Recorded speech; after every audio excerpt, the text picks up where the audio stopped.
তপ্ত দুপুরে নিথর বাতাসে বজ্রপাত কেমন হয় তার আজ যেন হাড়ে হাড়ে সৈয়দ নিবাসের প্রত্যেকে বুঝে ফেলল আজ। একটু আগে লিভিং রুমের জমজমাট আড্ডার রেশ কর্পূরের মতো উধাও হলো কোথাও। পিনপতন নীরবতা চিরে হাতের গ্লাসটা শব্দ করে টেবিলে রাখলেন শওকত। তোরে গ্লাস ছলকে হলুদ পানীয় ছিটকে পড়ল চারপাশে, সাথে বুক ছ্যাঁত করে উঠল ইউষার। চোখ খিচে নেয়ার সঙ্গে সঙ্গে শরীরটা গুটিয়ে গেল। থরথর করা হাতটা তুলে কপালের ঘাম মুছল সে। মেয়েটা স্বপ্নেও ভাবেনি অয়ন ভাই ওকে এইভাবে সবার সামনে টেনে এনে দাঁড় করবে। এখন কাকে কি জবাব দেবে ইউষা? অপরাধীর মতো চিবুক নুয়ে রাখল সে। ঢের বুঝল এই মুহূর্তে প্রত্যেকটা মানুষ হতবিহ্বল চোখে ওদের দুইজনকেই দেখছে। এই বিস্তর নিস্তব্ধতা ভাঙলেন তনিমা। অবিশ্বাসের তোরে কথা আটকে এলো তার। থেমে থেমে বললেন, তোর তোর কি মাথা ঠিক আছে অয়ন? ইউষাকে বিয়ে করবি তুই? কি কি যা তা বলছিস? অয়নকে বিচলিত দেখালো না, উল্টে পাল্টা প্রশ্ন করলো, কেন মামুনি, এত অবাক হওয়ার কি আছে? করতে পারি না? না, ও তোর ছোট বোন, তুই তো নিজে ওকে কত আদর যত্ন নিয়ে বড় করলি। অয়নের চোখে মুখে বদল এলো না, শক্ত চোয়াল রেখে স্থির থেকে বলল, ইউষা আমার আপন বোন, রক্তের তো কেউ নয়, তাহলে বিয়েতে সমস্যা কিসের? শওকত দুম করে উঠে দাঁড়ালেন, চেঁচিয়ে বললেন, আলবাত সমস্যা। ফাজলামো হচ্ছে নাকি এটা? যখন যার যা ইচ্ছা তাই করা হচ্ছে। গত 2 দিন আগে তুষিকে বিয়ে করবে বলে বাড়ি মাথায় তুলেছ, বড় ভাইয়ের কলার ধরেছ, ভাঙচুর করেছ, আর একটা মাস না যেতে ইউষাকে বিয়ে করবে? বোকা ভাবো আমাদের? আমি জানি না তুমি এসব কেন করছো। কেন করছি? করছো তো নিজের জেদ মেটাতে, তুষির ওপর রাগ দেখাতে। ওর বোনকে বিয়ে করবে এখন, প্রতিশোধ নিচ্ছ অয়ন? মাথাটা এত খারাপ হয়ে গেল যে মাঝখানে আরেকটা নির্দোষ মেয়েকে টানছো? শোনো অয়ন, ইউষা এই সৈয়দ বাড়ির বড় মেয়ে, ওকে নিয়ে কোনো রকম কোনো এক্সপেরিমেন্ট হবে না। অয়ন দৃঢ় কণ্ঠে বলল, বাবা আমি এমন নই, এত অমানুষ নই আমি। ইউষাকে আমি জন্মাতে দেখেছি, ও আমার সাথে বড় হয়েছে, ওকে আমি স্নেহ করি। অন্যের ওপর জেদ মেটাতে আমি আর যাই করি ইউষাকে বেছে নেব না। ইউষা আমার এক্সপেরিমেন্ট নয়, ও আমার বাঁচার পথ। শেষ কথাটা তীরের মতো ইউষার বুকে গিয়ে লাগলো। ধক করে উঠল দুনিয়াদারি। শুষ্ক গলা ভিজে গেল এক পশলা বিস্ময়ে। ও অয়ন ভাইয়ের বাঁচার পথ? স্বার্থ চুপ করে অয়নের মুখের দিকে চেয়ে আছে। অন্তর্ভেদী চাহনিতে বুঝতে চাইছে অয়ন আসলেই চাইছেটা কি। ইউষা অয়নকে পছন্দ করে ও জানে, কিন্তু অয়ন হুট করে ওকে বিয়ের সিদ্ধান্ত নিল, ব্যাপারটা পজিটিভ না নেগেটিভ? সাইফুল রেহনুমা মুখ দেখাদেখি করলেন। হাসনা মিন্টুকে বললেন, দাদা লও আমরা ঘরে যাই। মিন্টো এই ইশারা বোঝে, বড়দের কথার মাঝে তার ঠাঁই এখনো হয়নি, তাই চুপচাপ হাসনার সাথে কক্ষের পথ ধরল। এদিকে শওকত রেগেমেগে বললেন, লেকচার কম দাও, তোমাদের কাউকে আমি এক ফোঁটাও বিশ্বাস করি না। আমি তোমার সাথে ইউষার বিয়ে কিছুতেই হতে দেব না। মেয়ে তো তোমার না, তুমি তাহলে রিয়াক্ট করছো কেন? চাচ্চুর মেয়ে, যা বলার চাচ্চু বলুক, ছোট মা বলুক। চাচ্চু আমাকে তোমাদের মেয়ের জামাই বানাতে কোনো অসুবিধা আছে? সোজাসাপটা প্রশ্নে সাইফুল থতমত খেলেন। জিভে ঠোঁট ভিজিয়ে কিছু বলতে গেলেই শওকত গর্জে বললেন, খবরদার সাইফুল, ওর কথাই গলবি না, একদম ন্যাকা ন্যাকা হাবভাব করবি না। মনে রাখিস এটা তোর মেয়ের জীবনের প্রশ্ন। অয়ন ফের শুধালো, চাচ্চু উত্তর দাও, অসুবিধা আছে? আমি আসলে অয়ন ভাইজানের ওপর দিয়ে আমি কি বলবো বল? শওকত বললেন, কিছু বলার দরকারও নেই। তুষির জন্যে এই ছেলের মাথা খারাপ হয়ে গেছে, এখন যা পারছে যেভাবে পারছে সেভাবে চাইছে মেয়েটার মানসিক শান্তি নষ্ট করতে। বাবার এরকম একটা প্রসঙ্গতে নিজের নাম আসায় লজ্জায় অস্বস্তির মরমে মরে যায় তুষি। সম্মানহানিতে গলার খাজে ঢুকে যায় চিবুক। কিন্তু জীবনটা ওকে এমন উপহাসের কাঠগড়ায় দাঁড় করিয়ে দিয়েছে, ও চাইলেও এসব থেকে আর কখনো পালাতে পারবে না। অয়ন চোখ বুজে দম ফেলল, খুব কঠোর মুখে বলল, বারবার এক কথা বলো না বাবা। আমি কারো ওপর রাগ জেদ থেকে ইউষাকে জীবনে জড়াচ্ছি না। এটা আমার ব্যাপার, আমাদের ব্যাপার। দয়া করে আমার আর ইউষার মাঝে আমার ভাইয়ের বউকে টেনো না তুমি। স্বার্থর দুই ভ্রু কপালে চলে গেল। ভাইয়ের বউ, এই কথাটা ভীষণ পছন্দ হলো ওর। যাক, এতদিনে অয়ন তাহলে ঠিক লাইনে এসেছে। তারপর আর চোখ ঘুরিয়ে তোষিকে দেখলো, সেই নজর ফিরে এলো মায়ের কথায়। তনিমা বললেন, অয়ন যাই বল আর তাই বল, এই সম্পর্ক হবে না। লোকে কি বলবে? সবাই ছিছি করবে আমাদের, আত্মীয় স্বজন বলবে এক বোনকে না পেয়ে আরেক বোনের সাথে বিয়ে হচ্ছে। আমি তোদের জন্য এই বাড়ির সম্মান আর নিলামে তুলতে পারবো না। রেহনুমাও একই সুর তুললেন। দেখ বাবা, বিয়ে একটা মানুষের জীবনে সব থেকে গুরুত্বপূর্ণ অধ্যায়। এসব নিয়ে হঠকারিতা করতে নেই। হুজুকের বশে এমন কিছু করা উচিত হবে না যেটা আর কখনো শুধরানোর উপায় না থাকে। মাঝখান থেকে তো আমার মেয়েটার জীবন নষ্ট হবে। ইউষা চুপ। অয়ন উদ্বেগ নিয়ে বলল, ছোট মা, আমি কেন ঈশার জীবন নষ্ট করব? ও তো সেই প্রথম থেকে আমার আদরের। কোনোদিন ওকে একটা ধমক অবধি দিইনি আমি। এমনও হয়েছে ইউষা যেটা ভয় তোমাদের কাছে চাইতে পারেনি সেটা ও আমাকে এসে বলতো, আমি এনে দিতাম। আমি ইউষার কমফোর্ট জোন। আমি ওকে বুঝি, ও আমাকে বোঝে। তাহলে তোমাদের এত আপত্তি কিসের? শওকত খিটমিট করে বললেন, মাথা খারাপ ছেলে। কমফোর্ট জোন ধুয়ে কি পানি খাবে তুমি? ইউষা তোমাকে সব বলতো কারণ ওর কাছে তুমি বড় ভাইয়ের মতো। আর তুমি কি না ওর এসব সম্মানের দোহাই দিয়ে ওকেই বিয়ে করবে বলছো? তাও বুঝতাম যদি এর মাঝে কোনো ভালোবাসা থাকতো, কিন্তু তা তো নেই। তুমি ওকে ভালোবাসো? অয়নের অনর হাবভাবে কিছু ভাটা পড়ল এবার। একটু থেমে বলল, না। এই না শব্দ ইউষার কাছে পুরনো। অয়ন তো ওকে সোজাসাপটা বলেই দিয়েছিল ভালোবাসে না, কিন্তু তাও একই রকম কষ্ট হলো আজও। আজও বুক ছিঁড়ে গেল। মাথা নত করে ঠোঁট দুটো টিপে রাখলো সে। সেই সাথে আরেক পশলা বিভ্রান্তিতে থমকে গেল সকলে। শওকত তাজ্জব হয়ে বললেন, না, তাহলে কেন বিয়ে করবে? অয়নকে এবার কেমন অস্থির দেখালো। জিভে ঠোঁট চোবালো এলোমেলো ভাবে, বলল, ভালোবাসবো পরে। ইয়ার কি নাকি পরে বাসবে ননি? এরকম হয় কখনো? এই পর্যায়ে তুষি আর চুপ থাকতে পারল না। এক পা এগিয়ে এসে বলল, কেন হয় না বাবা? হয়তো, অনেক হয়। একসাথে থাকতে থাকতে মায়া বাড়ার সঙ্গে সঙ্গে ভালোবাসাও হয়ে যায়। এই তো আমার আর আপনার মেজ ছেলেকেই দেখুন। শুরুতে আমাদের মাঝেও কিছু ছিল না। উনি উত্তর মেরুর মানুষ হলে আমি দক্ষিণে ছিলাম। দুজনেরই দুজনকে সহ্য হতো না। ওনার রুমের সামনে অবধি যাওয়া নিষেধ ছিল আমার। ওনাকে দেখলেই আমার মারতে ইচ্ছে করতো, কিন্তু সেসব ছাপিয়ে আমরা কি এখন এক হইনি, সংসার করিনি? স্বার্থ হতভম্ব হয়ে বলল, তোমার আমাকে মারতে ইচ্ছে করতো? এতগুলো লাইনের মধ্যে এই একটা কথাই ধরল মানুষটা। জিভ কাটল তুষি। মহাবিপাকে পড়ার মতো চেহারা বানিয়ে বলল, না মানে শুরুতে শুরুতে এসব আগের কথা। আপনিও তো কিছু হলেই আমাকে জেলে দিতে চাইতেন। স্বার্থ তপ্ত চোখে চেয়ে রইল তাও। তনিমা বললেন, তুষি, তোদের ব্যাপার আলাদা। স্বার্থর জীবনে কোনো মেয়ে ছিল না। কিন্তু অয়নের বিব্রত চেহারায় থেমে গেলেন রমণী। জয়নবকে বললেন, আম্মা, আপনি চুপ করে আছেন কেন? আপনি অন্তত কিছু বলুন। বৃদ্ধা দীর্ঘশ্বাস ফেলে বলেন, আমার আসলে এখানে কিছু বলার নেই। শওকত বললেন, কিছু বলতেও হবে না আম্মা। আমি তো বললামই কোনো বিয়ে ফিয়ে হবে না। যদি বিয়ে করতেই হয় বাইরে মেয়ে দেখো অয়ন, ইউষা নয়। সার্থক বলল, কিন্তু আমার মনে হচ্ছে ইউষা অয়নের সাথেই ভালো থাকবে। এমন বিরুদ্ধাচারণে শওকতের মাথায় আগুন জ্বলে উঠল। ফুঁসে বললেন, হ্যাঁ হ্যাঁ, তা তো মনে হবেই। অন্তত যারা নিজেরটা বোঝে তাদের এমনই মনে হবে। আফটার অল পথের কাঁটা দূর হচ্ছে, তার বৈবাহিক জীবন থেকে ঝামেলা কমছে। এতে অন্যের যদি ক্ষতিও হয় তবে কার কি? স্বার্থর মেজাজ চটে গেল। আর একটাও কথা না বলে দুম করে উঠে উপরে চলে গেল সে। সাইফুল বললেন, এভাবে বললে কেন ভাইজান? ছেলেটা কষ্ট পেল তো। অয়ন মৃদু হেসে বলল, কষ্ট পাবে কেন চাচ্চু? বাবা একটা কথা সত্যিই বলেছে। আমি বিয়ে করে ফেললে ভাইয়া আসলেই নিশ্চিন্ত থাকবে। তুষি প্রতিবাদ করলো নিচু স্বরে, আপনার ধারণা ভুল। আপনার বিয়ে নিয়ে ওনার নিশ্চিন্ত হওয়া না হওয়ার কিছু নেই। আমাদের সম্পর্ক ওই জায়গায় এখন আর নেই অয়ন ভাই।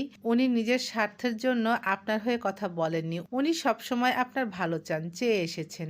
অয়ন জবাব দিল না, তাকালো না ওর দিকে। শুধু মেঝেতে শক্ত চিবুকে চেয়ে ভ্রু কুঁচকে রাখলো। তবে দেখা গেল ঢোক গিলতে, যেন কিছু বলতে চেয়েও গিলে নিচ্ছে। তারপর চোখ তুলে বাবার দিকে চাইলো ও, জিজ্ঞেস করলো, বাবা আমার সাথে ইউসার বিয়ে দেবে কিনা? কখনো না, কোনোদিন না। এবার সাইফুলের দিকে চাইলো অয়ন। ভদ্রলোক নিজেই বললেন, আমিও চাই না। ছোট মায়ের দিকে তাকালো। রেহনুমা বললেন, আমিও না।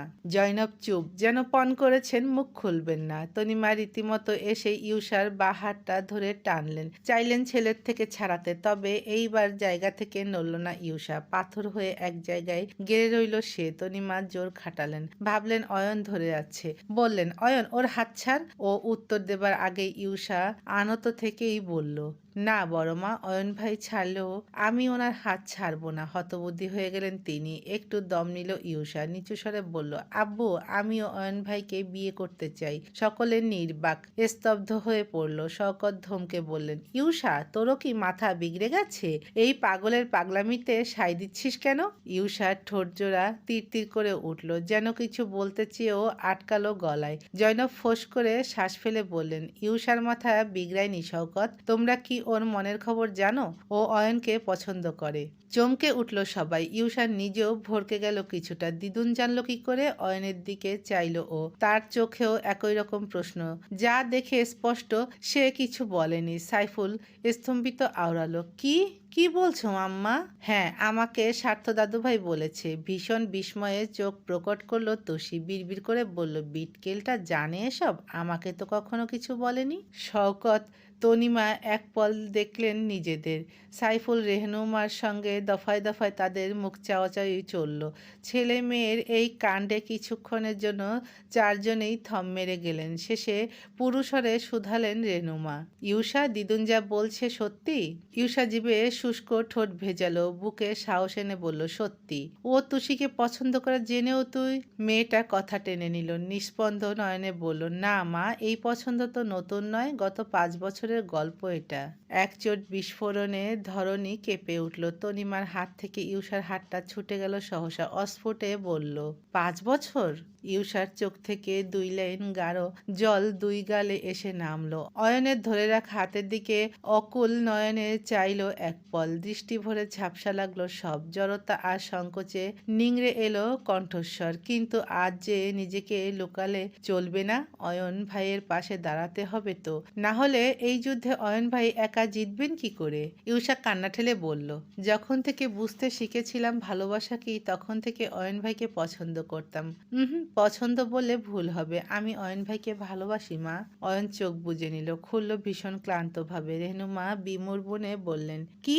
আমি কি শুনছি এসব? এই ইউসা, তুই কি পাগল হয়ে গেলি? তনিমা বললেন, তুই যদি অয়নকে অত আগে থেকে ভালোবাসিস, তাহলে কেন সেদিন তুষির সাথে ওর বিয়ের কথা বলেছিলি? কেন তোর চাচ্চুকে বলেছিলি যে অয়নের সাথে যেন তুষির বিয়ে দেয়? কারণ অয়ন ভাই আমাকে নয়, তুষিকে ভালোবাসতো, ওকে বিয়ে করতে চাইতো। নিজের কথা ওনাকে বলার সুযোগটাই পাইনি আমি। যেদিন এসব জানলাম আমি সেদিন থেকে চেষ্টা করেছিলাম নিজের এই সব অনুভূতি নিজের মাঝেই দাফন করে দেব, কিন্তু পারিনি। তাও ভাগ্যকে আমি মেনে নিয়েছিলাম, চেয়েছিলাম ওরা ভালো থাকুক। তখন তো তুষি আর মেজো ভাইয়ারও কিছু ঠিক হয়নি, তাই ভাবলাম আমার সুখ না হোক, অন্তত ওরা সুখী হোক। কিন্তু তাও তো হলো না। সেই আমার ভাগ্য আজ আবার সবকিছু শেষে আমাকে অয়ন ভাইয়ের পাশে এনেই দাঁড় করালো বড়মা।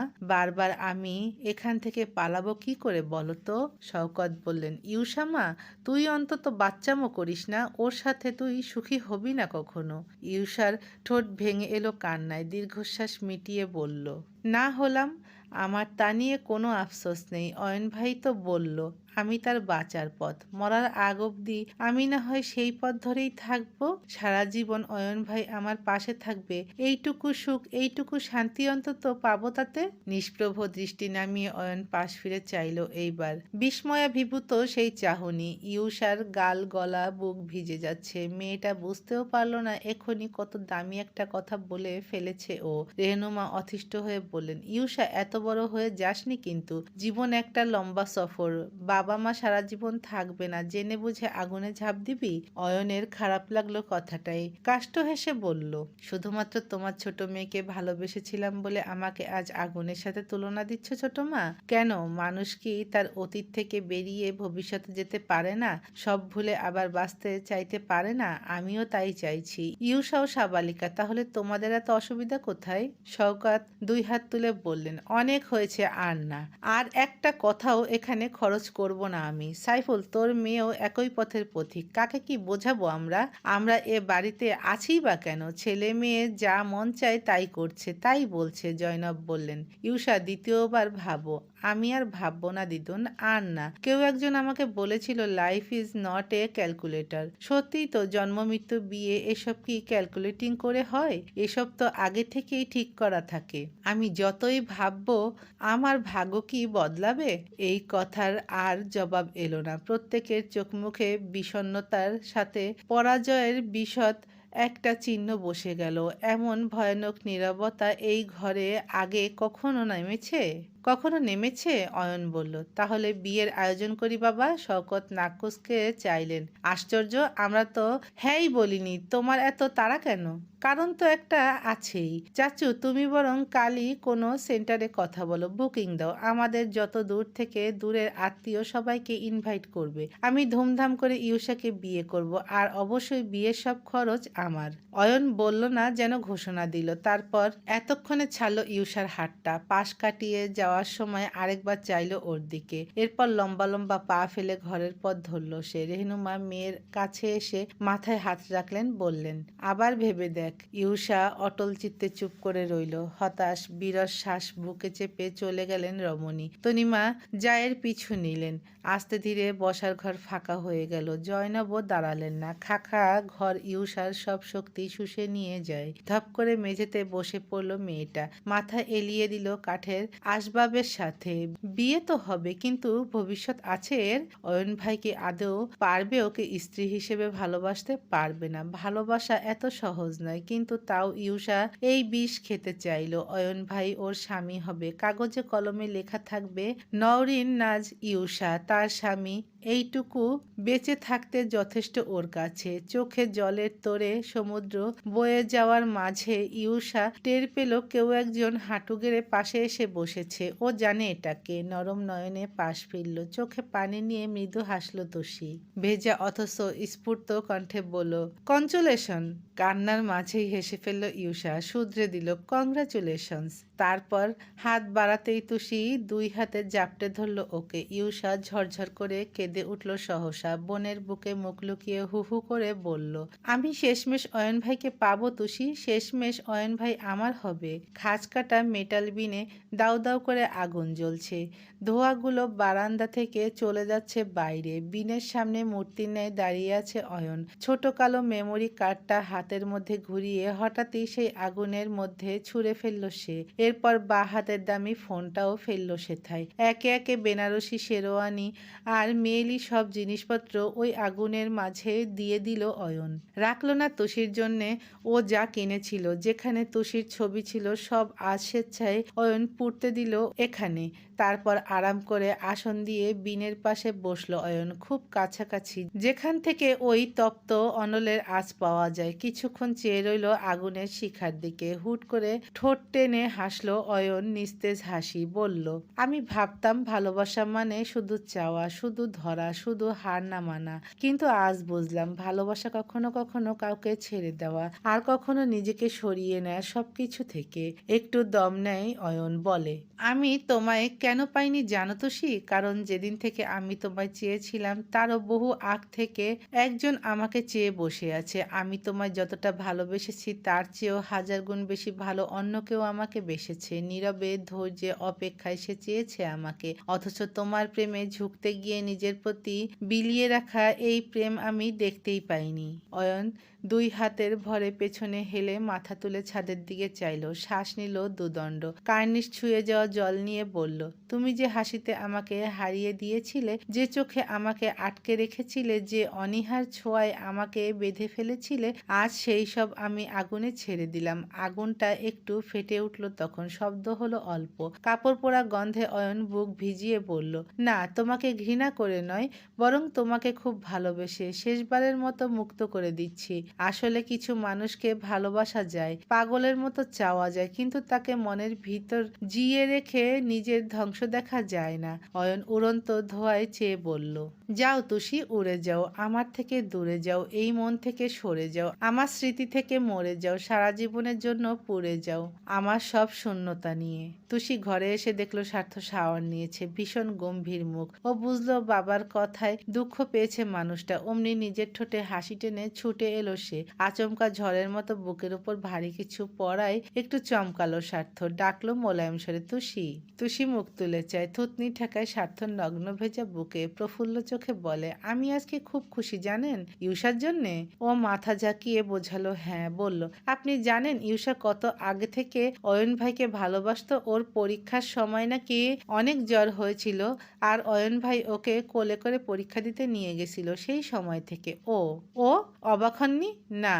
তুষি ঠোঁট উল্টালো, আবার নিজেই বলল, কিন্তু আপনি একদম পাক্কা অভিনেতা। আপনি যে ইউষার কথা জানেন আমি এতদিনেও বুঝিনি। বলেননি কেন আমাকে? কি বলবো? তাও ঠিক, কি বলবেন? ওরা তো আপনার থেকে বয়সে ছোট, তাই না? আচ্ছা, আপনি কি তখন বাবার কথায় কষ্ট পেয়েছেন? স্বার্থ বিদ্রুপ করে হাসলো, বলল, উনি আমার কাছে কোনো মানে রাখে? আর যার মানে নেই তার কথায় কোনো কিছু ফিল হবে কেন? তুষি খেয়াল করলো তাও স্বার্থর মুখ মলিন হয়ে আছে। যতই হোক বাবা তো, কিন্তু মানুষটার এমন চেহারা যে ওর ভালো লাগে না। প্রসঙ্গ কাটাতে বুক থেকে সরে এসে পাখির মতো এক চোট চক্কর কেটে বলল, দেখুন আমি শাড়ি পরেছি, সুন্দর লাগছে না? স্বার্থ আপাদমস্তক দেখলো মেয়েটার, কপাল কুঁচকে বলল, আঁচল এভাবে তুলবে না, ছেড়ে রাখবে। তুষির একটুখানি কোমর বেরিয়েছিল, সঙ্গে সঙ্গে আঁচল নামিয়ে ঢেকে দিল স্বার্থ। তুষি বলল, মা, বড় মা তো এভাবেই পরে, তুমি পরবে না? আচ্ছা, আর আমি যখন বাড়িতে থাকবো শুধু তখন শাড়ি পরবে? আপনি তো প্রায় থাকেন না, শুধু রাতে আসেন। স্বার্থ দুষ্টু হেসে বলল,